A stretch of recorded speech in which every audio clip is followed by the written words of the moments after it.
Hey guys, Karan from Movie Scrub here, and this video is pretty much going to focus just on the camera performance and the quality of the V11 Pro.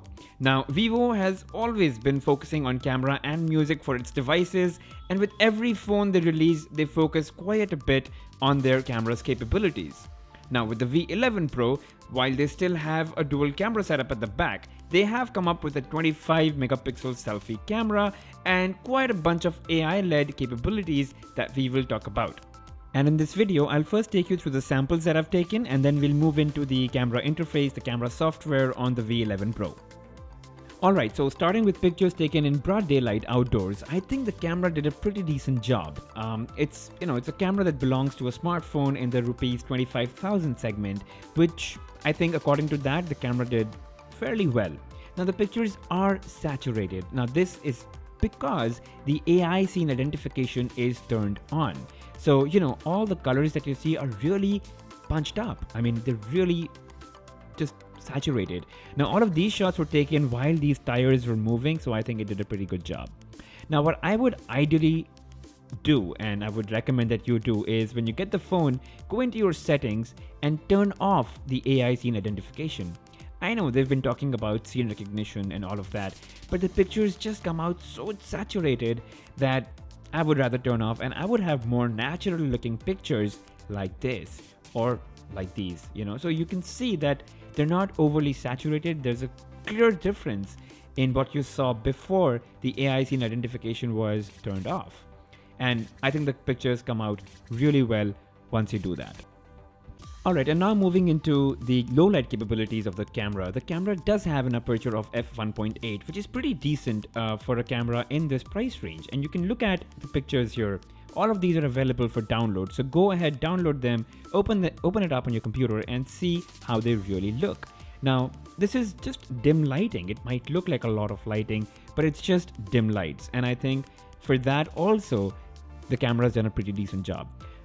Obviously, it's not a Galaxy Note 9, which has an aperture of f1.5, but it does have dual pixel technology, which does a pretty good job of capturing as much light as possible, even in low light conditions. Moving into taking pictures indoors with ample lighting, I think the camera did a phenomenal job.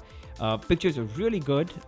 Love the balance that it has created with the shadows, the lighting, and even colors for that matter. It's come out really, really well and natural. All of these were taken with AI scene recognition turned off, which is why I don't see a lot of contrast and a lot of saturation, which I prefer actually. The natural look that these photos have looks good.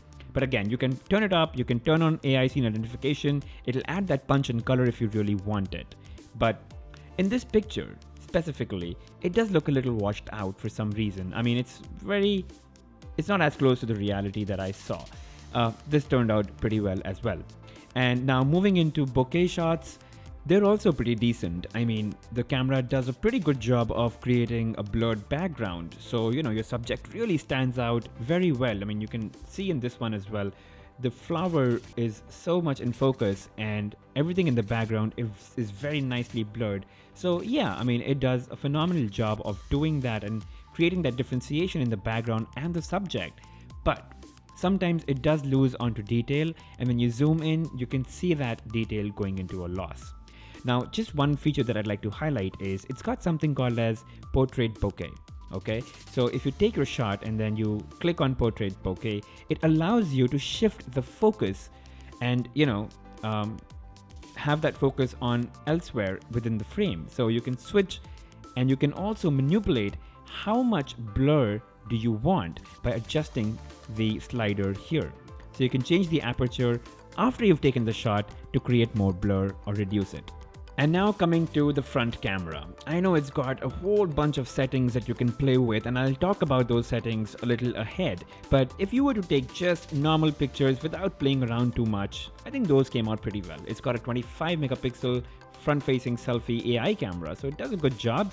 But sometimes, and for example in these shots, it did overexpose the background, which I wasn't too happy with, but it does take fairly good selfies. And now talking about the video recording capabilities of the V11 Pro. The V11 Pro can shoot 4K Full HD videos and 720p videos at 30 frames per second. So it does not let you shoot at 60 FPS, which would have given you really smooth videos, but that's that. All of these footage that I'm showing you is all shot at Full HD and 30 frames per second because that's the only option I have. The problem is, I mean, while the footage looks good, it's just too shaky. I mean, it's not stable at all. There's just too much bump. And I tried to also record while I was hiking this really small rock here in Delhi. See, even when I'm panning, it's just not as smooth. I just couldn't get it. I know it's missing OIS, and I don't expect OIS to be in, a camera that's in this price range, but some sort of stabilization should have been introduced. And here in Mumbai, I'm just standing in one spot and I'm just trying to pan.